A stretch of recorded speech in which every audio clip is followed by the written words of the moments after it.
अहिले यहाँहरू हेर्दै हुनुहुन्छ यो मेरो याङफुङ कृषि तथा एग्रो फार्मभित्रको टमाटर खेती। यो टमाटर खेती चाहिँ विगत आज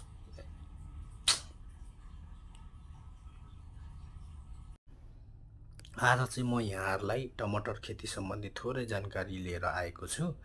जुन अहिले टमाटर देखिराख्नु भएको छ, यो ठाउँमा चाहिँ विगत 5 वर्ष पहिले पनि मैले टमाटर रोपेको थिएँ। जुन ठाउँमा चाहिँ मैले पहिलो नयाँ माटो थियो, जुन ठाउँमा नयाँ माटोमा मैले उत्साहपूर्व तरिकाले चाहिँ मैले टमाटर चाहिँ मैले रोपेको थिएँ। आज म यहाँहरूलाई चाहिँ टमाटर खेती सम्बन्धी चाहिँ थोरै जानकारी लिएर आएको छु।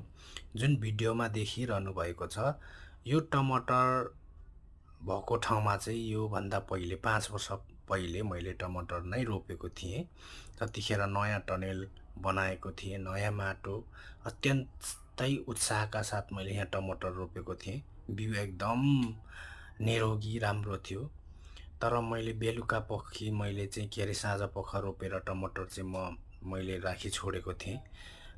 भोलिपल्ट आएर हेर्दाखेरि चाहिँ टमाटर लगभग 90% टमाटर चाहिँ मरिसकेको थियो। केही बाँचेकोहरूलाई मैले उपचार गर्ने कोसिस गरेँ। विभिन्न कृषि विज्ञहरू अथवा कृषिका सरहरूसँग चाहिँ सल्लाह लिएर त्यो अनुसारको उपचार गरे, सम्भव भयो।